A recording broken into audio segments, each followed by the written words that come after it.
দেশনেত্রী বেগম খালেদা জিয়ার চিকিৎসকবৃন্দ,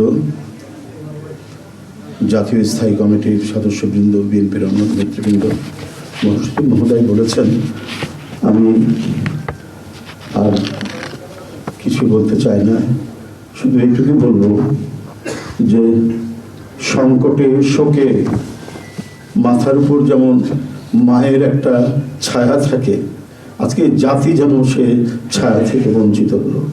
আমরা হলাম, অসুস্থ ছিলেন হাসপাতালে, কখনো বাসায়, কিন্তু বাইরে কাজ করতে আমাদের মনে হতো যে না, মা তো আছেন, উনি তো দেখবেন সবকিছু। সেই প্রেরণাই যেন আমরা এত শক্তি পেতাম যে এর ভাষা আমি পাচ্ছি না কিভাবে আপনাদের সামনে বলবো। এক সময় সেই ছাত্র জীবনে এখানে ডাক্তার শাহাবুদ্দিন ভাই আছেন, তাদের হাত ধরে ছাত্র রাজনীতিতে এসেছিলাম। এরপরে একটা দীর্ঘ জীবন যার নেতৃত্বের ছায়ায় বেড়ে ওঠা, তিনি এত তাড়াতাড়ি চলে যাবেন, এ বড় বেদনার। এই শোক এবং এই সংকট কাটিয়ে ওঠা খুব মুশকিল, এই ক্ষতি কাটিয়ে ওঠা জাতির জন্য খুব মুশকিল। এত নিপীড়ন সহ্য করে, এত চোখের সামনে সন্তানের লাশ দেখে শুধুমাত্র দেশ এবং মানুষ এবং গণতন্ত্রের জন্য কি অটুট বড়বল দিয়ে তিনি টিকে থেকেছেন দলীয় কার্যালয়ের মধ্যে বিভিন্নভাবে। তারপরেও কখনো তার চোখে মুখে কোথাও তিনি এটা আমরা পাইনি। আজ তিনি পৃথিবী থেকে চলে গেলেন, আমরা তার আত্মার মাগফিরাত কামনা করছি। সারা দেশ এবং সারা বিশ্ব এই নিপীড়িত মজলুম নেত্রী তার জন্য গভীর শোক জানাচ্ছে। চিকিৎসকবৃন্দ যেটা ঘোষণা করেছেন 6টায়, ইন্না লিল্লাহি ওয়া ইন্না ইলাইহি রাজিউন। বাংলাদেশ জাতীয়তাবাদী দল বিএনপি এই হৃদয় বিদারক এবং মর্মস্পর্শী মৃত্যুতে গভীর শোক ও দুঃখ প্রকাশ করছে।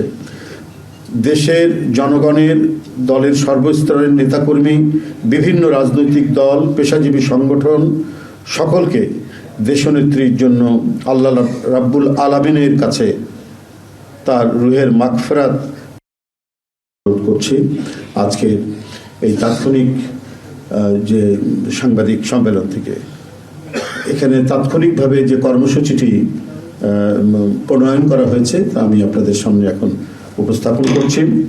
কর্মসূচি: দেশনেত্রী বেগম খালেদা জিয়া আমাদের মাঝে নাই, পৃথিবী থেকে তিনি চলে গেছেন। তার মৃত্যুতে 7 দিন ব্যাপী বাংলাদেশ জাতীয়তাবাদী দল বিএনপি শোক পালন করবে। 7 দিন ব্যাপী বাংলাদেশ জাতীয়তাবাদী দল শোক পালন করবে। কেন্দ্রীয় কার্যালয় সহ দেশের সকল কার্যালয়, সকল দলীয় কার্যালয়ে 7 দিন ব্যাপী কালো পতাকা উত্তোলন করা হবে। 7 দিন ব্যাপী কালো পতাকা উত্তোলন করা হবে। দলের সকল স্তরের নেতাকর্মীরা এই 7 দিন ব্যাপী কালো ব্যাজ ধারণ করবেন। 7 দিন ব্যাপী কালো ব্যাজ ধারণ করবেন। প্রতিটি দলীয় কার্যালয় দেশনেত্রীর জন্য 7 দিন ব্যাপী কোরআন খতম ও দোয়া অনুষ্ঠিত হবে।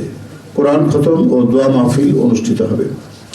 কেন্দ্রীয়ভাবে গুলশান কার্যালয় ও নয়াপল্টনস্থ কেন্দ্রীয় কার্যালয়, কেন্দ্রীয়ভাবে গুলশানস্থ চেয়ারপারসনের কার্যালয় ও নয়াপল্টনস্থ কেন্দ্রীয় কার্যালয়ে এবং জেলা পর্যায়ের দলীয় কার্যালয়ে শোক বহি খোলা হবে। যারা গণ্যমান্য ব্যক্তি আছেন সেই শহরের এবং আরও যারা মনে করেন বিভিন্ন রাজনৈতিক দলের নেতৃবৃন্দ, সেই শোক বহিতে তারা মন্তব্য করবেন এবং স্বাক্ষর করবেন। মরহুমা দেশনেত্রী বেগম খালেদা জিয়ার নামাজে জানাজা ও দাফন পরবর্তীতে জানানো হবে। মরহুমা দেশনেত্রী বেগম খালেদা জিয়ার নামাজে জানাজা ও দাফন পরবর্তীতে জানানো হবে। এই ছিল কর্মসূচি। ধন্যবাদ।